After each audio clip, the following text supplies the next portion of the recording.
I'm sure all of you had heard from him the importance of this conference and the context of this conference and the kind of timeline that we need to keep in mind to appreciate the enormity of it. That said, it's also important as to what is happening today.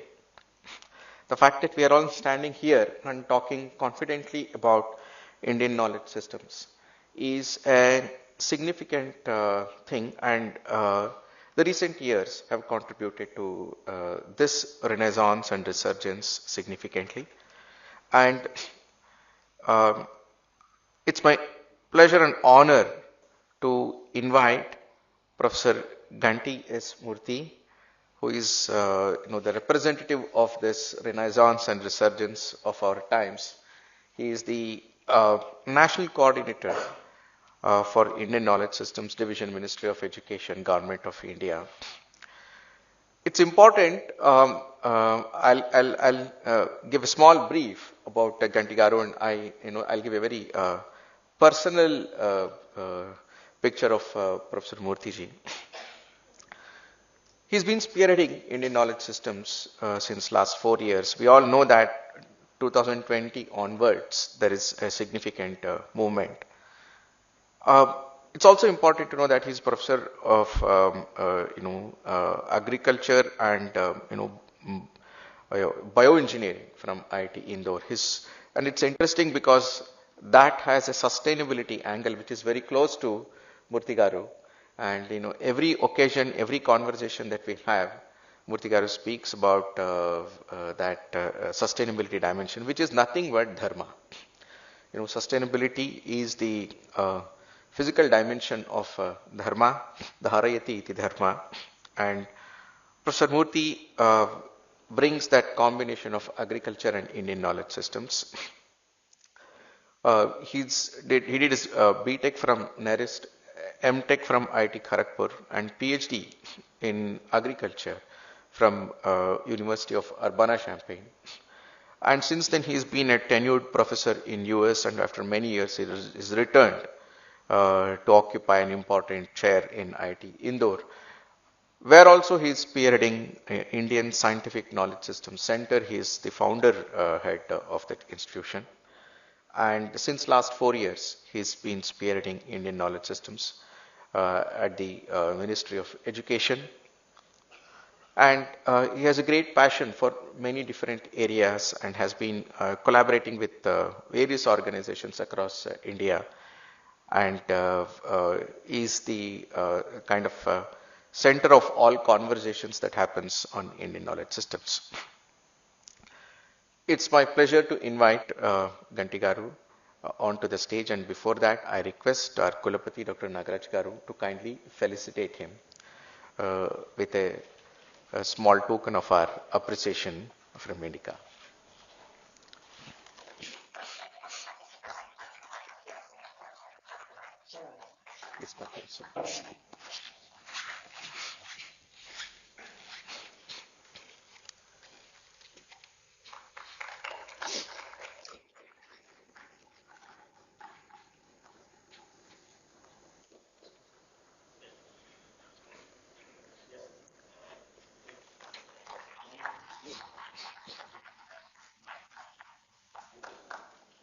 I also take this opportunity and highlight that 2 days back, our Honorable Prime Minister Narendra Modi ji made a mention of Indian knowledge systems as one of the 3 themes for one of the contests. So the knowledge system, IKS has moved from being a closed door conversation to a public mention, and the contribution of IKS division of Ministry of Education is extremely important. I request Ganti Garu to kindly present his keynote address. Over to you, Ganti Garu.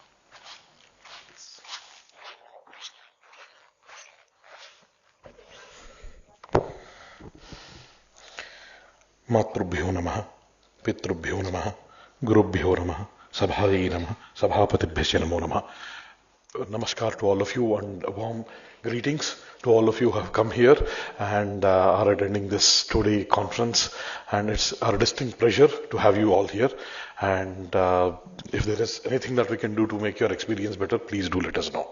And with those words, I'll try to get started. And speaking about the IKS encounters in colonial times and what is the impact of that, all of these things in front of a giant like Professor Nagaraj Pattugar is something like a sahasam, as we call it in our Telugu. It is being brave, and I'll try to keep that and then try to go forward with your blessings, sir. And so, again, this was a topic that basically is something that I have not really academically researched, but then I have read a lot and then wondered few things about what were the colonial studies, why did we have these colonial studies, why did the colonial, basically imperialists and all of colonial rulers at that time, why did they do these things? So if you really look into that, one of the things that bothered me always was, it seems as if you read the history, it seems as if Indians just rolled over and then accepted the colonial rule. And then as you go into looking at what is basically behind that, you think about, I mean, we realized that it was not one colonialization that India had. It has a multiple series of colonializations by many invaders, Mughals and all of those people. Why do you call Mughals colonial powers? Because they never refer themselves to, their locus of reference was never India. It was always that Afghanistan area, that area there, and Turkestan area. And always imported most of the administrators from Persia and all of that, Iran and all that. So essentially the characteristics of Mughal rule was that of a colonizer, although they stayed in India for generations. So then when you look at the later stages of Mughal rule, you will see that if you read somebody's this thing like of Sandeep Balakrishna ji had a very beautiful article few weeks ago on Dharma Dispatch about the founder of Murshidabad, Murshi Kuli Khan or somebody. That fellow, the kind of atrocities that they were perpetrated on the people of Bharat during the later stages of the Mughal rule was like really barbarous. And what that led to was a general, complete disregard to the kind of societal structure. It was breaking, it seems, that time. And then therefore, the society was like ready for anybody who would come and help in even a little way. This is when you see the first interactions with the Britishers and all. Of course, there were already established trade, and all of these networks were established with the Portuguese, Dutch, French, all of these people from Vijayanagara times. And during that time, these people were pretty much looked up as traders. That's basically what their limited this thing was. And they were trading, we were benefiting from their horses that were actually useful for us to counter a lot of the Mughal invasions and all that. And all of these things really helped. But then later on, as we basically were really down, then these people were actually helped by Indians. And then they were seen as a better kind of a option than the prevailing Mughal rule. But then it did not take us very long, again as Professor Nagaraj Pattugar was pointing out, to realize that this is a very different beast. This is not the benign one. And then we started, within 30, 40 years, you will see uprisings happening everywhere. In fact, within the British areas, you'll see that happening within 10, 20 years. So you see this kind of, again, understanding and societal response to even this kind of new colonialism. But then again, there were all kinds of things. The society was already beaten down at that time, and then things led to one thing after the other, and you've had another colonial rule for another 200 years. During all of these times, the primary aim of the colonizers was to understand the subjects so that they can do two things. One was to understand the subject so that they can rule better. Second one was in order for them to show their superiority so that they can rule. They can get that authority to rule. Because in any structure, political structure, the authority to rule has to be there. Otherwise that goes away. The ability to rule goes away very quickly. So they wanted to show their superiority. This is where you'll see the entire colonial project of Aryan Invasion Theory, all these things built up as a justification for, first of all, showing superiority of the Europeans, and then trying to show that, okay, we are basically the Aryans, the real Aryans who have come to rule you back again.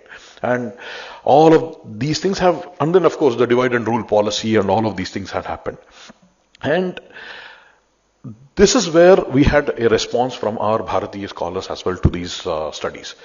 And there, two things actually happened because the language, until if you look at 17th, 18th centuries, things were genuinely okay. They were fascinated and then they were actually looking at things. But then after that, the rule consolidated, this kind of trying to show the Indians down, kind of that went up multiple notches. And then during that time, the language also, 1835, we had that Macaulay Minute and all. And then that's where the language of education was changed, primarily because they wanted this elite to rule over the rest of the country. And that came with its own challenges. Because what has happened since then is that because our terms were force-fitted into the world vision of the Europeans. For example, the most common thing that you'll all see is the Dharma was transposed to religion. But then the problem is that definition of religion as per the Europeans is being transposed onto the Dharma. See, so Dharma is a very different concept from religion. Dharma was basically it was like calling a cow a tiger and attributing the properties of tiger to a cow. See, these are two-step process that has happened. And that is where we need to be doubly conscious about all these words and concepts and non-translatables that we need to think about. And this, again, one of our colleagues and in the IKS, Professor Chaitraji was talking about something else. The Europeans had their own mindset of how to look at their society based on their own civilizational experiences. So, taking the example of the Rajju Sarpa Nyaya of the Upanishads, if Bharat was like a Rajju or a rope, what Europeans saw because of their misconceptions and their all biases and everything was a snake, and attributed to it all the properties of a snake that they would say it is a basically poisonous creature, dangerous creature, it is something to be killed and all of that stuff. So you will see all that literature, atrocity literature that was made. There is sati in it, Indians are backward. All of these things were created because this caste system, the entire caste system was built based on the European thing. It was really, we had a jati-varna, not the caste system per se. All of these things were force-fitted. And otherwise, you'll see in the census, 1870, I think, when the first census was started, and 1890, you'll see the number of castes go from 20 to 200 to 20,000 or something like that by 1912. How did that happen? We didn't magically generate more castes. It was basically looked into from that kind of a European perspective and then trying to divide society into smaller and smaller chunks. These kind of issues, because of that, what was our response? Earlier, scholars who were there in the beginning were grounded scholars. So their response was very different from the response that we are giving right now. Many of us start off with a response saying, oh, we are not snake. We are not poisonous snake. We are a very benign snake. That is the kind of response we give to the European models. We say, oh, caste system was not bad. It was all this thing, that thing. But the point is we did not have a thing like that. So there are many things of these things were not even there. So the first point of us basically refuting these models would be to say that we are not a snake. We are a rope first. That is a Bharatiya way of looking at things. That is what we need to look at. So our response also should be something like that. And I think this English education played a huge role in formulating this response as we are not a poisonous snake. Uneducated Indians, actually the ones who have the jnana, they will not be confused with this. In fact, that is what Dharampalji's experiences showed when he went on a train journey. Most of the people who were there, they were in the train journey, they were on a Tirtha Yatra from somewhere near UP, going all the way to Rameshwaram. And on their journey, he talked to them and then said, did you go to Delhi? Did you go to Mumbai? And all. They said, we skipped all that. We'll pass through Delhi just because we have to change the trains. But otherwise, we are going to all the places. Madurai, we have gone to small towns across the country. Why? And then they were all sitting and eating together. And then he asked, what jati are you all from? The profound answer was, there is no jati during a pilgrimage. Imagine the kind of things that we had. So that is a Bharatiya vision of looking at things. And what do we see now? The thing is, you divide it into as many atomic pieces as you can. So this is something that we have to be very conscious about when we formulate a response. That the allegory of that snake should not be there. We should be saying what is our presentation. And then the sense of that also brings into us the sense of history versus the Itihasa. We did not have that sense of history punctuated with dates and things like that. For us, we were looking at Itihasa. What is the thing? Of course, there is a kernel of what actually happened, a real event in Itihasa, that we all know. But then the thing is, it's not just simply a categorization or a cataloging of dates and all of these things. The purpose of Itihasa was very different. It was for achieving the 4 Purusharthas, because that was the pursuit. So,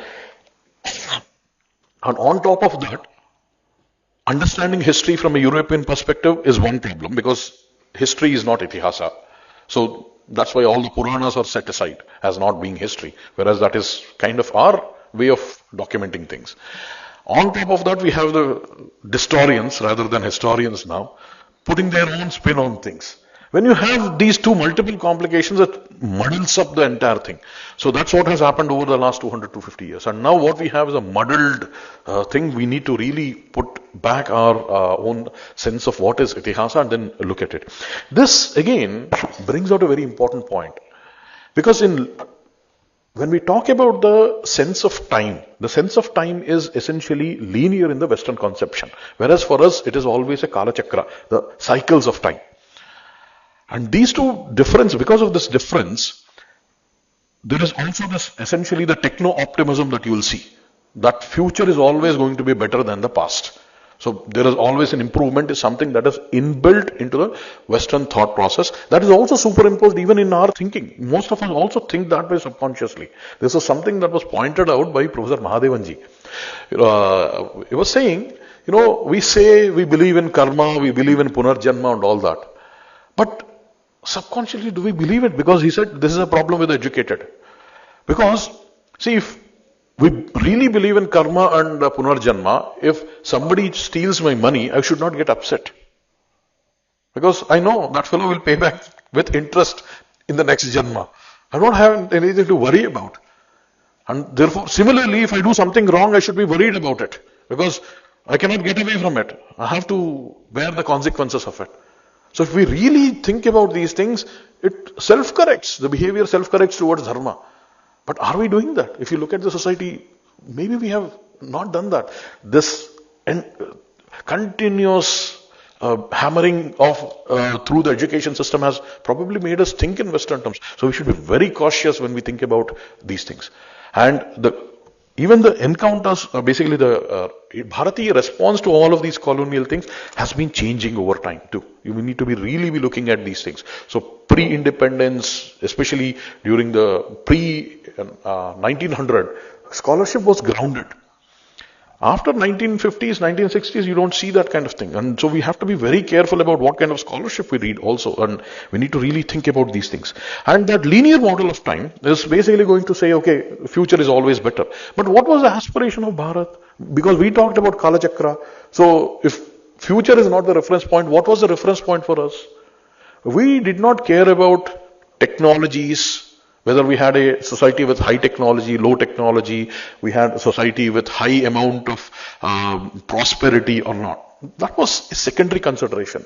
The primary consideration, the aspirational thing for a Bharatiya society was a society with higher Dharma coefficient. If we had a society with higher content of Dharma coefficient content at that point of time, that is something to be aspired for. Whether that occurs today, it occurred in the past or will occur in the future, that essentially is something that we always work towards. So improving the Dharma content of the society and then trying to align it that way. So what does that lead to? This leads to a much more harmonious society, because you think about it, whenever you talk about Dharma, it is not just anthropocentric, it is a nature-centric and it's much more about universal-centric. And we are just part of that, and basically it has to align with the rhythm. And this kind of subconsciously accepting these concepts as a particular danger for this thing. And even bureaucracy, for example, think about it. And we just, Professor Nomesh ji just organized a wonderful workshop just 2 weeks ago, or 1 week ago, 2 weeks ago. So, about decolonizing our bureaucracy. If you look at entire structure of the bureaucracy today, it is very colonial in nature. I had a very interesting experience when I was basically going to US for my studies. You know, during my entire PhD, nobody looked at my certificates. Nobody looked at my certificates. They just assumed it was good. Only time I was called for was when I was submitting a PhD to check whether, when I said MTech, it was really MTech degree or MS degree. That was the only thing that they looked for. The point was, American system was built based on the notion that all citizens are truthful, because it was built for the citizens. Whereas the British system in India, not in Britain, was designed to make sure that they have to control, they look at every citizen with suspicion, because you have to rule them. So that is the thing that we had. So some of you might remember, we used to require the signature of a gazetted officer, attestation by gazetted officer, thankfully which this government had removed it. Why gazetted officer? Who were these gazetted officers? They were all Britishers most of the time, or they are trusted brown sahibs. So you can't trust even a photocopy, because you say it has to be signed by a gazette. They are a trusted man. And mostly it was a man. That was the whole structure. After independence, we have continued that structure. What is the Bharat's model of bureaucracy? If you look into Chanakya's Arthashastra, the entire Vinayadhikarana is talking about Dharma, basis of Dharma as the basis of the bureaucracy. It talks about, I just wrote a few things, that an ideal bureaucrat basically should not have 4 allurements: religious allurement, monetary enticement, sexual temptation, inducement of threats to physical safety. A bureaucrat should be above all of these. And imagine what we are seeing today. These are the problems. So, and then also these things, the reason I am emphasizing on these aspects of the Bharatiya Drishti is because the thinking paradigms do matter. The way that we think about our frameworks, our societies, the way that we look at the Bharatiya Drishti matters a lot. So in our efforts to look at and formulate a response to the Western notions, we should not discard this Bharatiya Drishti. Did you know that one of my colleagues here, Dr. Anuradha Chaudhary, she is a coordinator in the IKS division. She is a Sanskritist and a psychologist. So she told me a very interesting fact. She said that in the Sanskrit and many Bharatiya bhashas, we don't have the verb for have. I cannot say in English, I say I have a pen. Right? What is it in Hindi? Mere paas pen hai. There is no ownership of this. So when you have a society that has language, that structures, that thinks of this way, again, where does this go back to? This goes back to our Ishavasya Upanishad. Ishavasyamidam sarvam yatkincha jagatyam jagat tena tyaktena bunjita ma grudakasva siddhanam. Imagine the kind of things that we have in our bhasha. So when you think in that Bharatiya bhashas, the thinking paradigms are different, And then finally, you think, that was basically again this earning for dharma in the society, in the bureaucracy, is essentially what is reflected in our earning for Ramarajya. What is Ramarajya other than Dharmarajya? In fact, it was heartening to see our Prime Minister in his interview talk about Rama and Krishna as the two fundamental things of fundamental binding themes of our country. Because that's basically what it is. And then if you think about it, Bharatiyas did not sit quietly. The intellectual response started immediately in 30 years. There was a lot of freedom struggle in various regions, may not be organized in a pan-national level, but it was continuously going on, and that's how we were basically forcing these people out. One thing, we are sitting in New Delhi now. Think about the entire Kartavya Path, the Rashtrapati Bhavan and all of these buildings. These were built in 1912. Do you think the Britishers had any intention of leaving the country in another 20, 30 years if they built something like that? They did not have any intention to leave. We forced them to leave. So they were trying to rule us for another 100 years by again deracinating us. Deracination is a word that is used, it comes from biology actually. If you want to take a plant and then transport it to some other place, you basically make sure that all the soil is removed. So you basically make them rootless wonders. So that's what basically the subconscious colonization of these things does to us. But then again, I'm very hopeful in the sense that things are changing. The tide is turning. And thanks to work of so many scholars and the blessings of our rishis, we are able to now talk about this in public, able to discuss this, and then we are going to take this forward too. And this will happen. Because, then there are two things. One, at a personal level for us, I was basically reminded of a small incident in Ramacharitmanas that Goswami Tulsidas ji says. It was when I'll just read it. It's just small few chapais there. He says Rama is fighting without a rath. Right? Ravana is coming in a big rath and all. So Vibhishana goes and then asks him, Ravana rathi bhirati raghuvira, deki Vibhishana bhayo adhira, adhik preetimana bhasandeha, bandi charanakaha sahita saneha, nath na rathinahi tanupradhatrana, kehi vidijitava bhira valvana. Then the Rama responds, Sunuhu sakha akaha krupanidhana, jehi jaya hoi so sendana ana, shauraja dhiraja ehi ratha chaka. Shaurya and Dhairya are the two wheels of this Ratha. Satya Sheela Dhruva Dhwaja Pataka. Satya and Sheela are the big firm Dhwaja of this Ratha. Bala Viveka Dama Parahita Gode. Bala Viveka Dama Parahita. These are the four horses. Kshama Krupa Samatara Jode. Kshama and Samata are the two reins that will hold these horses. Bala Viveka Dama Parahita. Isha Bhajana Sarati Sujana. Devotion to the Bhagwan is the Sarathi. Birati Charma Santosha Krupana. And then Santosh is the Krupana. Dana Parashu. Buddhi Shakti Prachanda. Biravigyana Kathina Kodanda. Remember what is Rama saying here? Dana Parashu. Parashu is the Dana. Buddhi is the Shakti. Prachanda Shakti that we have. And then he says, Vigyana Kathina Kodanda. The Vigyan, Vivekapurna application of our Buddhi is Kathina Kodanda. Anil Achalamana Trona Samana, Samachamanayama, Sili Mukhanana, Kavach Abheda Vipraguru Puja, Ehi Samavijay Upayana Doja, Sakha Dharmajaya Asarata Jake, Jitana Kahuna, Katahuripus Ake, Maharajaya Sansara Repo, Jiti Sakai Sobir, Jake Asarata Hoedrud, Sunahu Sakhamatidir. This is from Goswami Tulsidas ji's Ramacharitmanas. So he says this. So at a personal level, this is the Ratha that we'll all have to go in. But then as a society, I see something else.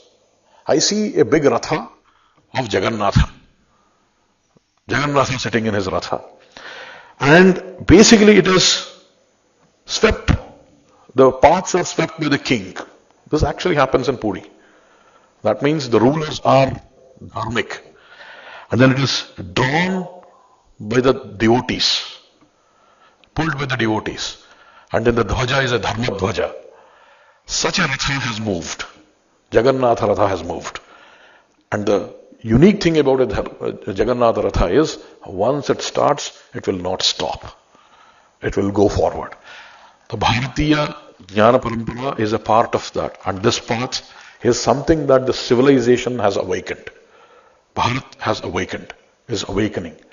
And awakening of Bharat and Bharat becoming aware of itself is going to be for the welfare of the world itself.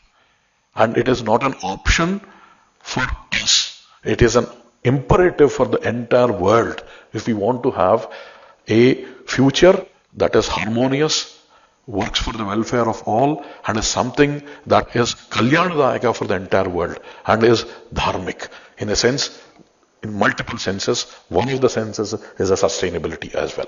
With that, I'll stop here, and then thank you for patient listening. Namaste.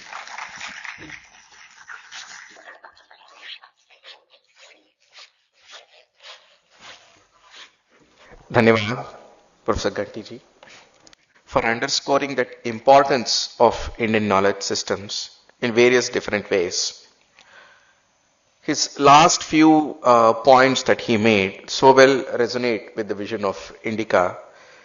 So we are an institute for Indian knowledge systems, and we believe that the wisdom of Indian traditions fosters health, happiness, and harmony for all of humanity.